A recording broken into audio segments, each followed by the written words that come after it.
Assalamualaikum. Ketemu lagi di part 2. Jadi karena memang bajunya juga temanya tema baju koko ya, susah kalau saya agak geluh dikit gitu. Jadi kita part 2 masih di bunga permata Agnet. Nah, saya ingin cerita tentang Agnet dulu nih. Jadi ayahnya bunga ini dulu salah satu yang memang punya kontribusi besar juga dalam terutama di medianya DHB ya. Kemana-mana, jadi deket banget sih sebetulnya itu. Tapi bunganya bukan berarti jaminan masuk DHB. Masih galau, apalagi bunganya anaknya, aduh bener sih critical thinkingnya luar biasa. Dan kita akan ungkap sekarang karena ternyata kemarin tadi senang berkuda, jago bahasa Inggris seperti kita bicara di part 1 kemarin gitu ya. Dan terutama ini menarik sekali nih, terapi sehat Agnet, dan bunga ini belum jadi ini ya, tapi masih belajar. Tapi mungkin kita bisa sharing banyak hal gitu ya. Itu juga cita-cita bunga nanti ilmu kesehatannya dikombinasikan dengan itu ilmu-ilmu komplementer. Dan sekarang kan S2 kebidanan DHB itu basically arahnya sih ke kesehatan komplementer. Jadi berbasis alam gitu ya, berbasis yang memang tidak kimiawi gitu ya. Okay, how are you today, Bunga? Super good. Oh my god. You still look gorgeous today. You too. You really look nice. How do pokoknya ngomong naon deh. Oke. Kita bicara terapi komplementer. Apa sih terapi komplementernya? Basically apa sih? Tentang apa sih? Basically kita menerapkan ilmu-ilmu kesehatan ya berbasis komplementer. Tentunya itu tuh mencakup banyak metode. Metode-metodenya tuh ada yang pembetulan tulang belakang, ada yang akupuntur, sujok, traditional Chinese medicine, pokoknya luas deh. Dan yang concern sama ayahnya Bunga ini apa sih sebetulnya? Lebih kemana? Kita karena filosofi awalnya tuh dari Quran kan. Jadi sunnah gitu ya? Ya, jadi kalau di Quran tuh disebutin fakasawna lizoman lahman. Tulang. Kita ngomong Ya, tulang dibalut daging gitu. Jadi kalau tulangnya bermasalah, dagingnya bermasalah. Konteksnya daging tuh kayak misalkan organ, peredaran darah dan lain sebagainya. Karena inspirasinya dari Quran dari situ. Jadi hal yang pertama tuh pasti tentang pembetulan tulang belakang. Jadi keluhan apapun mungkin kita bisa cek di tulang belakangnya. Jadi setelah diagnosa, baru kita bisa ngelihat nih, oh harus diterapi metode apa gitu. Jadi kita banyak sebenarnya ada beberapa pilihan metode yang bisa diaplikasikan ke pasien. Ada juga selain tidak hanya pembetulan tulang belakang juga ya. Kalau saya tadi sempat ngobrol-ngobrol gitu ya, ada bekam juga, ada bekam. Yang terapi hangat dari besi gitu ya. Nah, dari disetrika sih lah. Nah, disetrika. Ternyata memang ilmu Allah itu luar biasa loh. Luas. Dan kita lagi ngobrol nih sama anak cewek, hafal Quran, jago bahasa Inggris, kemudian juga lagi belajar dan jago ilmu terapi lah, cuman belum punya lisensi. Tapi kan saya kira untuk nanya-nanya belajar nggak ada salahnya gitu ya. Apa saja sih penyakit yang disembuhkan di terapi sehat ini gitu dengan komplementer ini? Biasanya sebenarnya banyak. Kita hampir tuh semua hal. Dari bayi sampai lansia tuh ada. Dari bayi sampai lansia bisa. Dan semua keluhan. Ya, insya Allah bisa gitu ya. Dalam artian diikhtiarkan gitu ya, seperti itu. Karena kan emang kita tuh nggak menjanjikan kesembuhan. Betul. Tapi ya udah ayo kita bantulah buat ikhtiar gitu. Biar orang tuh nggak clueless, nggak hopeless gitu. Dan itu terapi tulang belakang kayak mungkin kalau sekarang lihat di konten-konten YouTube atau di konten media sosial ada yang kayak kretek gitu. Ya, kiropraktik itu juga. Tapi memang ada basic, ada ilmunya, nggak bisa semain kerak gitu ya. Jadi ada diagnosanya dulu tetap. Dan itu bisa dibantu juga dengan apa? Kalau tadi saya lihat salah satu videonya pakai bekam ya, terus pakai ada lintah. Iya, lintah. Terus bisa juga pakai sengat lebah. Sengat lebah, disetrika, anget lah, bukan disetrika sebetulnya, dikasih sensasi anget, dikombinasi dengan berkuda. Wow, liur. Tapi bener keren banget, ini keren banget. Ini yang buat part 2 harus cerita ini deh gitu kan, karena buat teman-teman sobat-sobat DHB, ilmu Allah tuh luas, nggak mungkin Allah ngasih penyakit tanpa ada obatnya, pasti ada obatnya, dan semuanya ada di tubuh kita ternyata gitu kan. Kayak misalnya kalau saya dengar kemarin kayak ketergantungan narkoba bisa, insya Allah dibenerin tulang belakangnya. Dari kayak jalur stresnya, kita nyebutnya ada jalur stres juga gitu. Dan Bunga udah, ya maksudnya udah ngerti lah. Kalau secara materi lagi belajar. Tapi kalau praktek tuh lebih ke learning by doing gitu. Jadi aku asistannya mami kadang kalau nerapi. Oh, jadi tidak hanya papi, mami juga bisa. Mami juga terapi. Sekeluarga. Alhamdulillah. Wow, ini keluarga kayak keluarga Cemara ini. Bunga punya adik? Iya, punya adik. Cowok, cewek? Cowok, masih namanya? Kecil. Rimba. Satria Rimba Putra Agnes. Ini keren. Pokoknya ya Bunga ini gokil abis pokoknya. Tapi luar biasa pas 20 tahun nggak ketemu, pas ketemu luar biasa beliau. Menghadirkan seorang bidadari dari surga yang wow gitu kan. Jadi sayang banget kalau Bunga nggak masuk DHB. Kita lihat nih podcast ini, kita liatin nih. Masa Bunga nggak masuk DHB gitu? Ini apa ya, semacam kalau aset sih kayaknya nggak ini ya, terlalu ini gitu kan. Maksudnya ini potensi luar biasa loh yang bisa nanti ngedorong sampai Pak Yusuf ke Yayasan DHB gitu ya, langsung promosi ke tiap orang yang ketemu, ayo kita berkuda. Luar biasa. Karena emang berkuda sendiri banyak banget manfaatnya. Yang Bunga tahu apa sih manfaat berkuda coba? Kayak misalkan ada kita kan ngebuka promil juga, program hamil gitu yang mau ke rumah. Itu pasti disarankan buat olahraga berkuda. Oh, jadi yang katakanlah susah punya anak dengan berkuda bisa? Iya.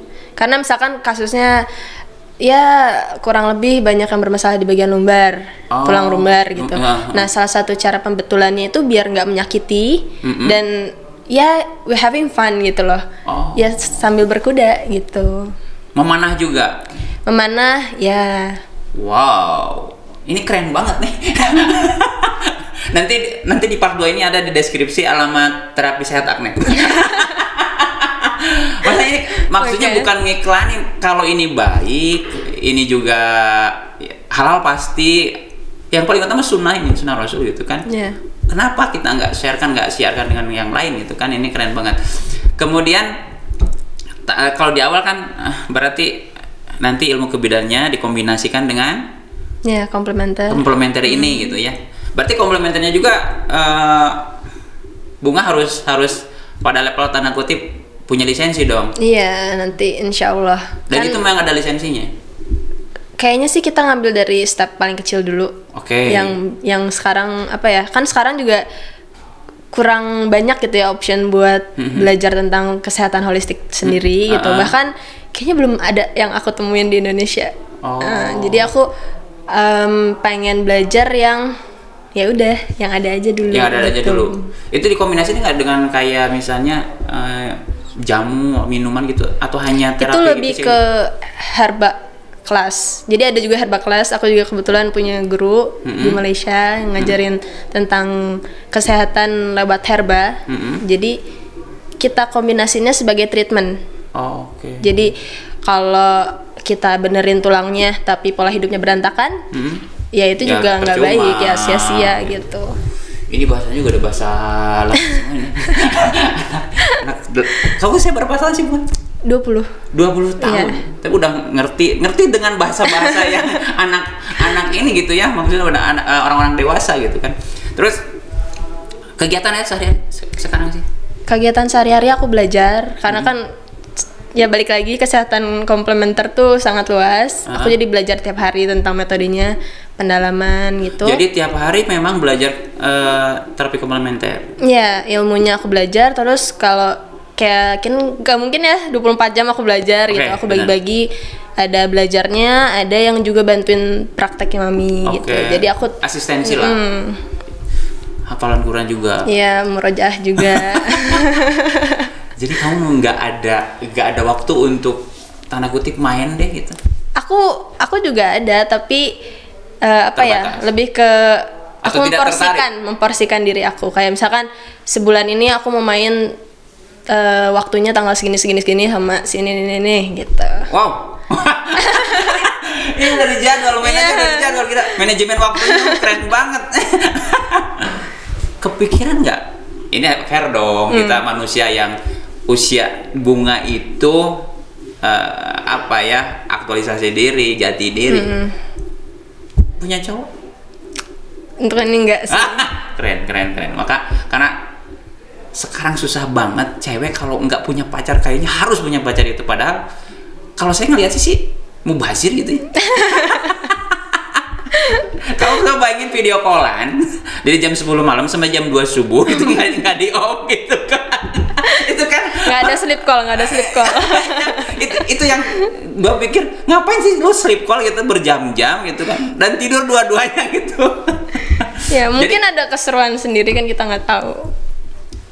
Tapi mungkin ada nggak pemikiran gitu atau keyakinan lah, udahlah yang pasti kalau Allah memastikan jodoh itu kan gitu kan, pasti ada di suatu saat gitu kan. Kalau ke love life sendiri gitu ya, aku lebih kayak ke yaudah kita temenan aja gitu. Jadi tapi temen cowok ada sih, banyak lah katakan. Ada, tapi ya udah gitu di temenan aja, nggak kepacaran atau gimana. Tapi cowoknya mah biasa mepet. Kalau cowok itu suka gitu, awalnya bercanda gitu kan. Kalau direspon jadi serius gitu kan. Terus memandang hidup,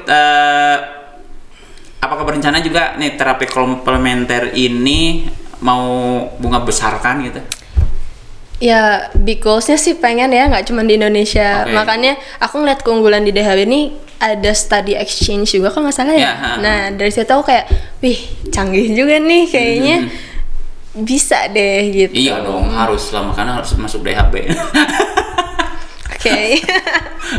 Kalau tadi jadi terapi komplementernya bisa jadi kalau yang tanda kutip kelainan orientasi seksual juga bisa katanya. Itu nggak cuman lewat nggak cuman fisik doang, tapi batinnya juga harus, rohaninya juga jadi nggak ada paksaan gitu, nggak boleh ada paksaan, nggak boleh emang. Jadi keinginan dia kan suka ada yang katakanlah gue merasa terjebak di tubuh yang salah, kan suka gitu ya. Banyak teman-teman kita yang ngerasa gue terjebak di tubuh yang salah, dan sebetulnya itu bisa dibenerin. Ya balik lagi harus ada kemauan dari diri sendiri. Jadi kalau semuanya kalau paksaan kan berarti dianya nggak ikhlas. Karena sebenarnya kalau sembuh itu butuh keikhlasan. Nah itu. Oke, sembuh itu bentuk keikhlasan, bener. Saya dapat suatu quote, kesembuhan itu bentuk keikhlasan, benar.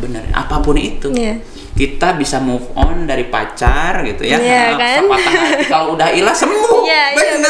Bener Rol. Bener asik, gue baru pikir iya sih, bener juga gitu ya. Kesembuhan bentuk dari keikhlasan. Komplementernya tadi pembedaan tulang belakang, kemudian juga ada berarti buka ini klinik kecil-kecilan dan suka ada pasien juga. Iya. Dari mana aja sih pasien? Banyak sih, alhamdulillah. Allah datengin dari banyak daerah. Dan mereka dari luar dari kota. Mana sih? Ya aku juga heran kadang kok tahu dari mana, bahkan ada pasien dari India. Ada dari India. Dari India. Sengaja datang ke sini. Iya, dia sakit saraf kejepit dan itu nggak cuma satu pasien. Wow. Dan itu makanya aku kayak kaget juga kan pas datang ke rumah, loh kok ini bukan orang Indo. Dan dia nggak bisa ngomong bahasa Inggris jadinya. Oke. Berapa kali terapi itu kalau saraf kejepit kayak gitu? Kalau saraf kejepit relatif cepet sih biasanya, tergantung dari keluhan yang dia udah rasakan. Apakah udah berbulan-bulan, bertahun-tahun. Jadi tergantung kronis juga. Atau tidaknya lah kayak gitu kan. Wow. Dari India bisa datang ke sini. Wow. Terus selain di buka praktek sendiri juga keliling juga atau gimana? Ada nggak? Kadang kita ada sambil silaturahmi keluar kota gitu, nanti pasti ada yang kayak ke papi atau ke mami ngekontak kayak bisa nggak tolong bantuin ikhtiar ini. Nanti kita bikin appointment berapa hari, siapa aja ya. Karena gitu. Kegiatan kalau nggak salah kegiatan berkuda juga ya, fisabilillah gitu. Ada juga. Jadi bisa naik kuda sepuasnya asal apa 1 juz Quran.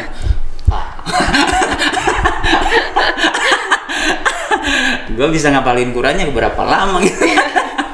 Jadi benar-benar ini syar'i banget gitu kan, salah satu ikhtiar luar biasa keluarga Bunga yang ini menginspirasi banget gitu, nggak semata-mata tentang dunia gitu ya. Dan terapi komplementer baru ketemu, keren banget nih gitu kan. Dan sekarang rata-rata ada nggak yang gagal gitu? Gagal. Maksudnya ketika dia datang misalnya,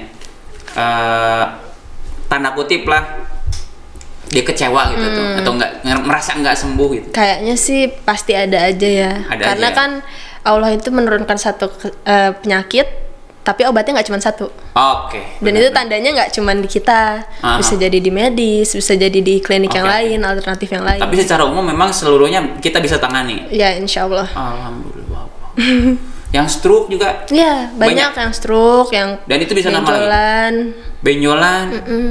Bahkan katanya yang katakanlah cuman karena belum punya lisensi aja menolong persalinan ya.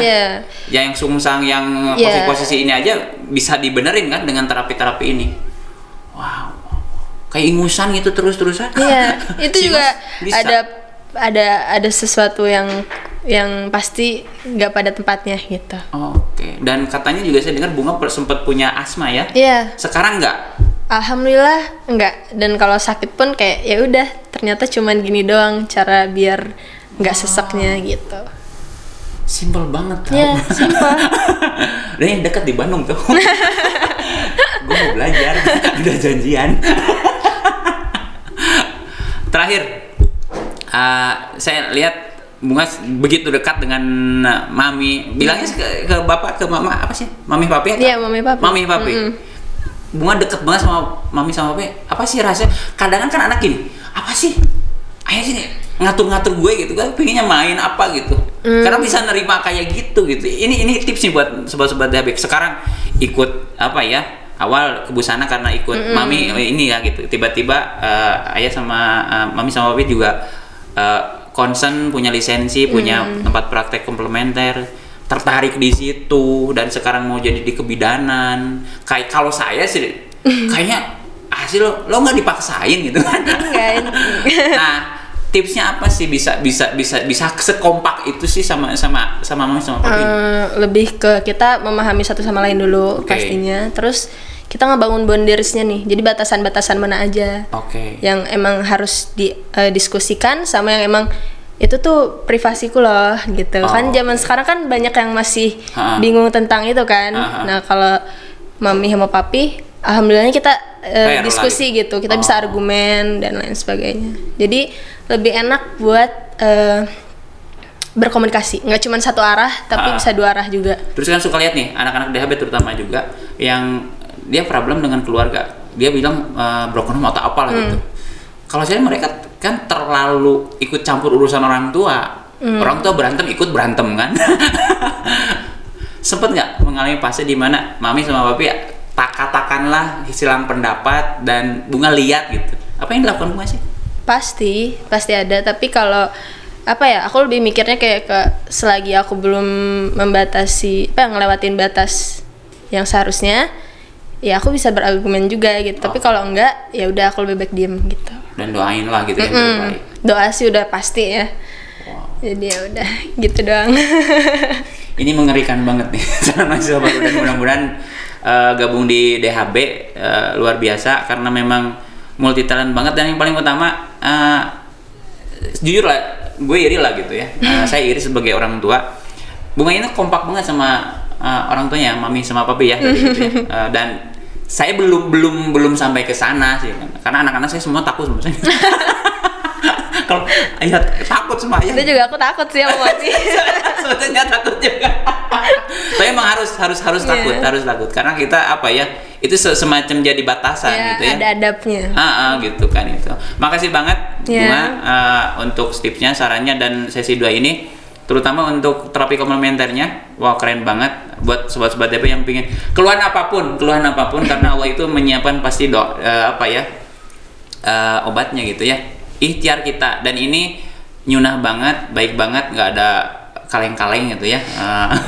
Nanti saya siapkan di deskripsi untuk buat teman-teman yang mungkin ada kecanduan obat, kemudian ada merasa gua ada yang salah nih dengan psikologi, dengan tubuh gue, bisa banget kita ikhtiarkan bareng-bareng karena kesemuaan itu milik Allah.